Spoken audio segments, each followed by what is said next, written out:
Hello guys, जय श्री राम और welcome to our channel. और ये जो वीडियो होने वाला है वो कोई ब्लॉग नहीं होने वाला है। इस वीडियो में हम लोग बताएंगे कि उत्कल यूनिवर्सिटी में आप एडमिशन कैसे ले सकते हैं, क्योंकि बहुत सारे क्वेश्चंस आ रहे थे कि भैया आप यूनिवर्सिटी टूर कर दिए लेकिन हॉस्टल में आप कैसे एडमिशन लोगे, ये हम लोग यूनिवर्सिटी में कैसे एडमिशन लेंगे, उसके बाद उत्कल यूनिवर्सिटी में जो हॉस्टल से उसका वीडियो आपने दिखाए। तो आहिस्ते आहिस्ते आएगा और इस वीडियो में हम लोग ये बताएंगे आप एडमिशन कैसे लोगे, फीस स्ट्रक्चर्स क्या क्या है, ठीक है, और कौन से एग्जाम के थ्रू आप एडमिशन लोगे, हॉस्टल्स में कितना एडमिशन फ़ी है, ये सब के बारे में हम लोग इस वीडियो में बात करेंगे। ठीक है, ओके। पहले ही बता दूं कि आप एडमिशन जो है वो एडमिशन आप सीपेट के थ्रू आपका एडमिशन होगा। ठीक है, कॉमन पीजी एंट्रेंस टेस्ट जो है उत्कल यूनिवर्सिटी और उत्कल यूनिवर्सिटी के जो भी सब्सिडरीज़ है, जैसे बीजेपी हो गया और बहुत सारे जो भी कॉलेजेस हैं, सबका सीपेट एग्ज़ाम के थ्रू ही आपका एडमिशन होगा, पहला चीज़। दूसरा चीज़, कुछ कोर्सेस ऐसे हैं जो ओजेई भी प्रीफर करते हैं, जैसे फार्मेसी हो गया, ठीक है, उसमें ओजेई के थ्रू आपका एडमिशन होता है। ठीक है, तो इसके लिए आपको पहले पढ़ाई लिखाई करना पड़ेगा और सीपेट, अगर आप सीपेट 90% जो कोर्स है वो सीपेट के थ्रू एडमिशन होता है।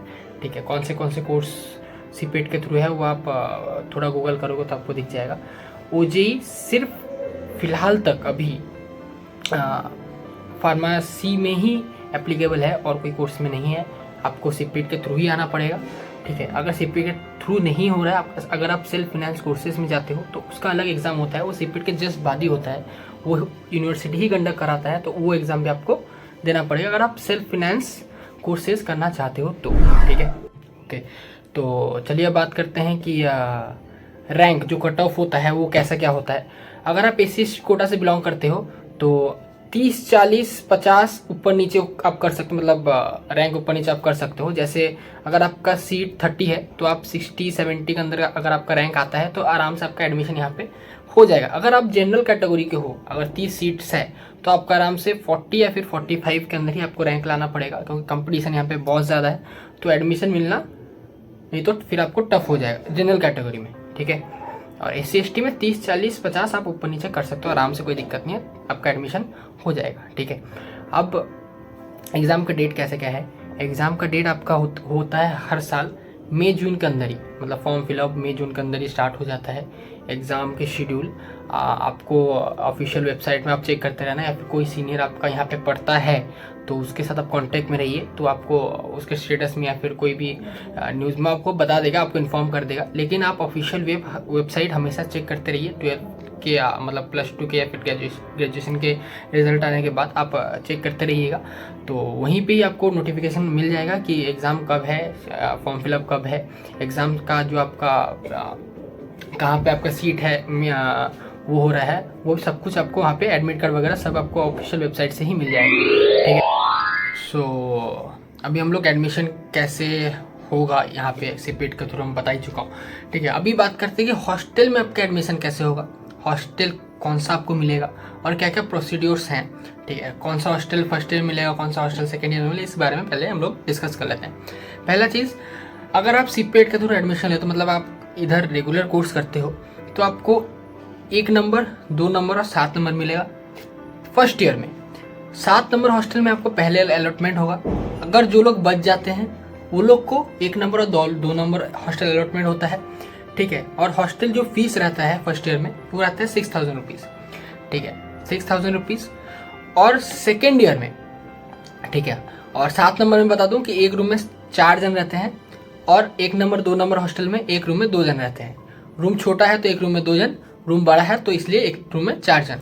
हॉस्टल फीस सेम रहेगा।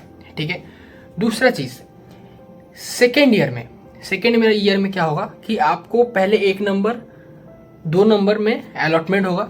ठीक है, उसके बाद 3 नंबर में अलॉटमेंट होगा। 4 नंबर हॉस्टल में आपको अलॉटमेंट नहीं होगा। क्यों अलॉटमेंट नहीं होगा? क्योंकि 4 नंबर हॉस्टल अभी रिनोवेशन में जा रहा है। ठीक है, अभी 3 नंबर हॉस्टल भी रिनोवेशन में जाएगा, तो इसके लिए 3 नंबर में आपको बाद में आपको अलॉटमेंट होगा, पहले 1 नंबर 2 नंबर में आपको अलॉटमेंट होगा।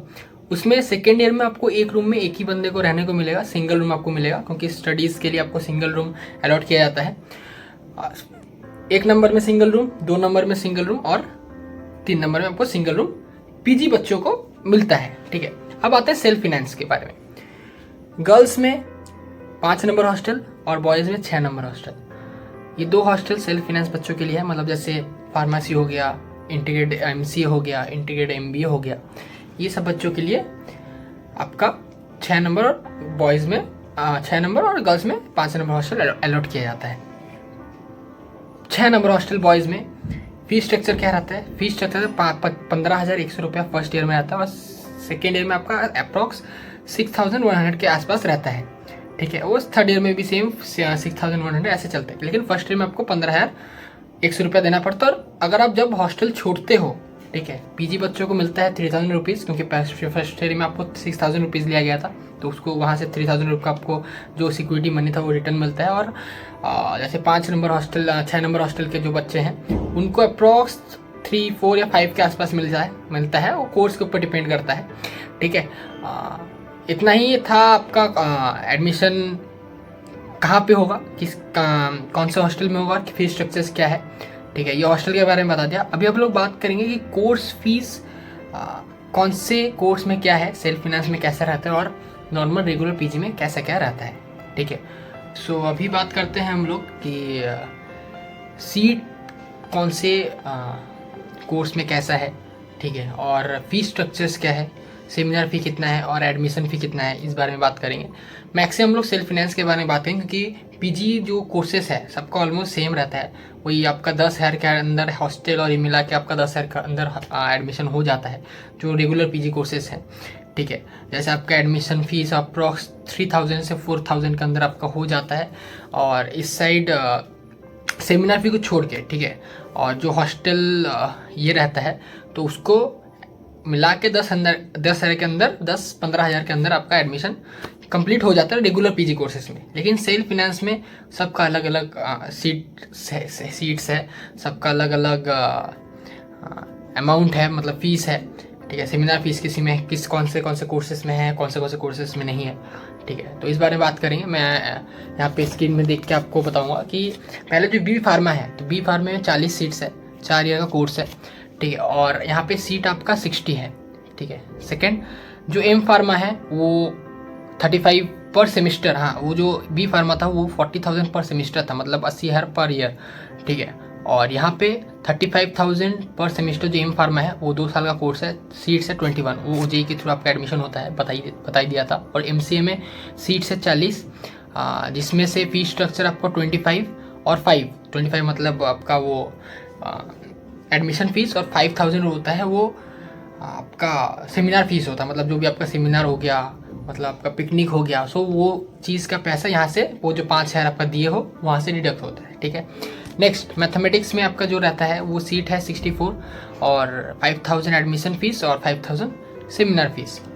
इंटीग्रेटेड एमबीए में 60 सीट्स रहता है और यहाँ पे आपको पता है कि 40,000 अभी फ़िलहाल चल रहा है, 40,000 आपका एडमिशन फ़ीस रहता है। फिर सेमिनार फ़ीस IMBA में कुछ नहीं है, जो प्रोग्राम होता है उसके हिसाब से आपको कुछ अमाउंट बोला जाता है, उस अमाउंट आपको देना पड़ता है। जैसे 800 हो गया पिकनिक में, आपका कुछ फेयरवेल वगैरह में 200-300, वो आपका अलग अलग इवेंट में अलग अलग आपको अलग से देना पड़ता है। इसमें कोई सेमिनार फीस एक साथ आपको देना नहीं पड़ता, IMBA में और IMC में दोनों में।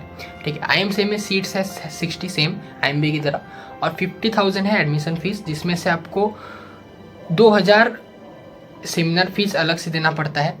ठीक है, 2,000 सेमिनार फीस आपको अलग से देना पड़ता है। अभी बात करता है जर्नलिज्म के बारे में। जर्नलिज्म MJMC जो कोर्स है, master in journalism and mass communication, उसमें एडमिशन फ़ीस आपका है 25,000 फर्स्ट ईयर में, सेकेंड ईयर में 25,000, और जो 5,000 आपका सेमिनार फीस इसमें इंक्लूड होता है, और सीट रहता है इसमें 60। PMR में आपका रहता है 15,000 और 1,535 के आसपास आपका कुछ एडमिशन फ़ीस वगैरह रहता है। बायोटेक में आपका रहता है 14,000 और MJMC में भी 25,000 बताया जाता है। MBFM 1 lakh plus 16,000 seminar fees. ठीक है, 1 लाख आपका एडमिशन फ़ीस, कोर्स फीस जो रहता है, और MSc कंप्यूटर साइंस 45,000 रहता है, और कोर्स फी और एडमिशन फ़ी आपका 1,535 रुपया। आपका मतलब आपको हर एक चीज़ में आपको 2 ड्राफ्ट बनाना पड़ेगा एडमिशन के टाइम में। MSc माइक्रोबायोलॉजी और MSc इन्वायरमेंटल स्टडीज़ में आपको 60 के देना पड़ता है पर ईयर। ये सब पर ईयर मैं बता रहा हूँ, 60 के देना पड़ता है। और 1535 रुपये अलग से।